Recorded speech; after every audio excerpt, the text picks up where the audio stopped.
নমস্কার বন্ধুরা, আপনারা সবাই কেমন আছেন? আশা করি সবাই অনেক ভালো আছেন। লক্ষ্মীর রান্নাঘরে আপনাদের অনেক অনেক স্বাগত। আজ আমি তৈরি করে দেখাবো করলা দিয়ে একদম ইউনিক একটি রেসিপি। যারা করলা খেতে পছন্দ করে না তারাও কিন্তু এই রেসিপিটি খাবে। তাহলে চলুন দেখে নিই আমি এই রেসিপিটি কিভাবে তৈরি করছি। এখানে আমি আমার পরিমাণ মতো করলা নিয়ে নিয়েছি। করলাগুলোকে ভালো করে ধুয়ে নিয়েছি। এবার এইভাবে একটুখানি চেরা লাগিয়ে নেব 2-3 জায়গায়। আমি ঠিক যেভাবে চেরা লাগাচ্ছি সেইভাবে কিন্তু করলাগুলোকে ভালো করে চেরা লাগিয়ে নিতে হবে। আমি করলাগুলোকে একইভাবে চেরা লাগিয়ে নিয়েছি। এবার আমি একটা ফ্রাই প্যান নিয়ে নিয়েছি, তার মধ্যে আমি পরিমাণ মতো এখানে জল দিয়ে দেব, আর দিয়ে দেব এখানে হাফ চা চামচের থেকে একটু বেশি লবণ দিয়ে দেব। লবণটা দিয়ে এর মধ্যে আমি এবার চেরা লাগিয়ে রাখা এখানে করলাগুলোকে দিয়ে দেব। এখানে জলের আর একটু দরকার আছে, তার জন্য আমি আরও একটু পরিমাণে জল দিয়ে দিলাম। আর এর মধ্যে আমি কিছুটা শুকনো লঙ্কা দিয়ে দিচ্ছি। আমি এখানে শুকনো লঙ্কাটা ব্যবহার করছি, আপনারা চাইলে কিন্তু কাঁচা লঙ্কাটাও ব্যবহার করতে পারেন। আর এখানে শুকনো লঙ্কাটা ব্যবহার করলে কালারটা বেশি সুন্দর আসবে, তার জন্য আমি এখানে শুকনো লঙ্কাটাই ব্যবহার করেছি। এবার একটুখানি লবণ জলের মধ্যে করলাগুলোকে এদিক ওদিক করে দিয়ে ঢাকা দিয়ে আমি 7-8 মিনিট সিদ্ধ করে নেব, যতক্ষণ না করলাটা 70% মতো সিদ্ধ হয়ে যাচ্ছে। দেখুন এখানে করলাগুলো কিন্তু অনেকটাই সিদ্ধ হয়ে গেছে। আর আমি এখান থেকে একটা করলা তুলে নিয়েছিলাম, আমার অতটা পরিমাণে লাগবে না তার জন্য। আর এখানে এবার আমি করলাগুলোকে তুলে নেব একটা প্লেটের মধ্যে। তুলে নিয়ে আমি একটু ঠান্ডা করে নেব। আর এই যে লঙ্কাটা রয়েছে সেটাও কিন্তু আমি পরে বলছি কি করে ব্যবহার করব। আর এখানে আমি তুলে নিয়েছি, দেখুন এগুলো কিন্তু একদম ঠান্ডা হয়ে গেছে। এবার করলার দুই পাশের অংশটা ফেলে দিয়ে মাঝখান থেকে এইভাবে কেটে নেব। দেখুন এগুলো ভিতরে কিন্তু বীজটা অনেকটা পেকে গেছে। আমি এইভাবে বীজগুলো চামচের সাহায্যে বের করে নেব। করলার বীজটা কিন্তু অবশ্যই বের করে দেবেন। আর যদি একান্তই বের করতে না চান, পছন্দ করেন খেতে, তাহলে রেখে দিতে পারেন। আমি একইভাবে কিন্তু এখানে করলাগুলোকে কেটে নেব প্রথমে।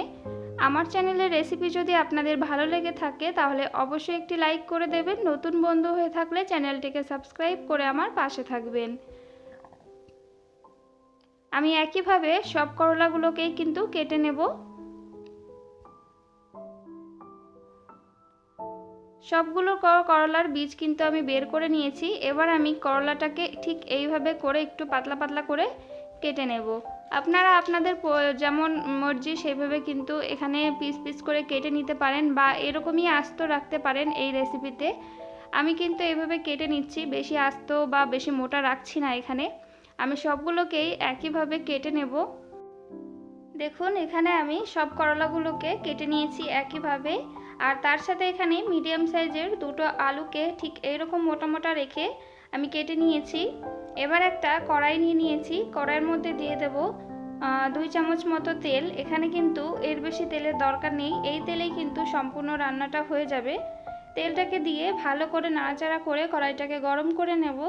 এবার এর মধ্যে সিদ্ধ করে রাখা করলাগুলোকে দিয়ে দেব, দিয়ে একটু নাড়াচাড়া করে নেব। এখানে করলাগুলোকে কিন্তু খুব ভালো করে এখানে ভেজে নিতে হবে। একটুখানি নাড়াচাড়া করে এবার এর মধ্যে আমি দিয়ে দেব সামান্য পরিমাণে হলুদ আর সামান্য পরিমাণে লবণ। লবণ আর হলুদটা দিয়ে আমি করলাটাকে একদম লাল লাল করে ভালো করে ভেজে নেব। দেখুন এখানে একদম লাল লাল করে ভেজে নিয়েছি, আর করলাটা কিন্তু এখনই পুরোপুরিভাবে রান্না হয়ে গেছে। এই পর্যায়ে আমি করলাটাকে তুলে নেব। আর ওই তেলের মধ্যেই আমি দিয়ে দেব কেটে রাখা আলুগুলোকে দিয়ে লবণ আর হলুদ ছাড়াই কিন্তু আমি এখানে একটু লাল লাল করে ভেজে নেব। দেখুন আলুগুলোকেও আমি সুন্দরভাবে লাল লাল করে ভেজে নিয়েছি। এবার আলুগুলোকেও আমি একটা পাত্রের মধ্যে তুলে নেব। আর ওই তেলের মধ্যেই দিয়ে দেব হাফ চা চামচ গোটা জিরে। আর এখানে দিয়ে দেব আমি একটা বড় সাইজের পেঁয়াজকে একদম ছোট ছোট করে কেটে নিয়েছি, সেই পেঁয়াজ কুচিটা দিয়ে দেব। পেঁয়াজটা দিয়ে ভালো করে নাড়াচাড়া করে এখানে একটু গোল্ডেন ব্রাউন হওয়া অবধি ভেজে নেব। দেখুন কালারটা কিন্তু চলে এসেছে পেঁয়াজটা ভাজা হয়ে গেলে। এবার এর মধ্যে আমি দিয়ে দেব যে শুকনো লঙ্কাটা আমি সিদ্ধ করে রেখেছিলাম, সেই শুকনো লঙ্কাটার সাথে আমি জিরে, গোটা ধনে আর একটু আদা দিয়ে আমি ভালো করে পেস্ট করে নিয়েছিলাম, সেই পেস্টটা দিয়ে দেব। আর এখানে দিয়ে দেব স্বাদ মতো লবণ আর পরিমাণ মতো হলুদ। লবণটা কিন্তু অবশ্যই বুঝে দেবেন, যেহেতু সিদ্ধ করার সময় আর ভাজার সময় করলাটা তখন কিন্তু লবণের ব্যবহার হয়েছিল, তো সেই বুঝে লবণটা দেবেন। এবার মশলাটাকে আমি সুন্দরভাবে কষিয়ে নিয়েছি। এবার যে আলুটা ভাজা ছিল সেই আলু ভাজাটা দিয়ে এর মধ্যে আবার 1 থেকে 2 মিনিট একটু কষিয়ে নেব। দেখুন আলুটা দিয়েও কিন্তু মশলার সাথে ভালো করে কষিয়ে নিয়েছি। এবার এর মধ্যে দিয়ে দেব বাটি ধোয়া জল। জলটা দিয়ে একটু নাড়াচাড়া করে নেব। এখানে আপনারা গ্রেভিটা কেমন রাখতে চান সেই হিসাবে কিন্তু জলের ব্যবহারটা করবেন। এখানে আমি আরও পরিমাণ মতো একটু জল দিয়ে দেব। আমি যেহেতু বেশি গ্রেভি রাখবো না, কিন্তু আলুটা সিদ্ধ করতে হবে, তার জন্য আমি জলের পরিমাণটা ঠিক এরকমভাবে দিলাম।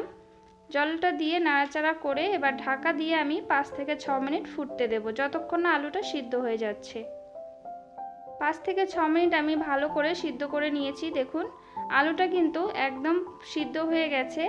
এবার এই পর্যায়ে আমি এর মধ্যে দিয়ে দেব ভেজে রাখা করলাগুলোকে দিয়ে একটু নাড়াচাড়া করে নিয়ে এবার করলাটাকে 2 মিনিটের জন্য ফুটতে দেব। এখানে আমার লবণের পরিমাণটা একটু কম ছিল বলে আমি আবার আমার স্বাদ মতো লবণটা দিয়ে নিলাম। লবণটা দিয়ে একটু নাড়াচাড়া করে আরও 1 মিনিট মতো আমি ফুটিয়ে নিয়েছি। দেখুন আমার তরকারিটা কিন্তু একদম রেডি হয়ে গেছে। আলুর আর করলা দুটোই ভালোভাবে গলে গেছে। এই পর্যায়ে আমি একটা পাত্রের মধ্যে নামিয়ে নেব। তৈরি হয়ে গেছে করলা আর আলু দিয়ে একদম ইউনিক একটি রেসিপিটি যদি আপনাদের ভালো লেগে থাকে তাহলে অবশ্যই একটি লাইক করে দেবেন। নতুন বন্ধু হয়ে থাকলে চ্যানেলটিকে সাবস্ক্রাইব করে আমার পাশে থাকবেন। বাড়িতে এইভাবে একবার হলেও তৈরি করে খেয়ে দেখবেন, আশা করি অনেক ভালো লাগবে। যারা করলা খেতে পছন্দ করে না তারাও কিন্তু এই রেসিপিটি চেয়ে খাবে। তাহলে আজ এই পর্যন্ত, ভালো থাকবেন, সুস্থ থাকবেন। আবার চলে আসবো পরবর্তী রেসিপি নিয়ে। ততক্ষণে সবাই সাবধানে থাকবেন।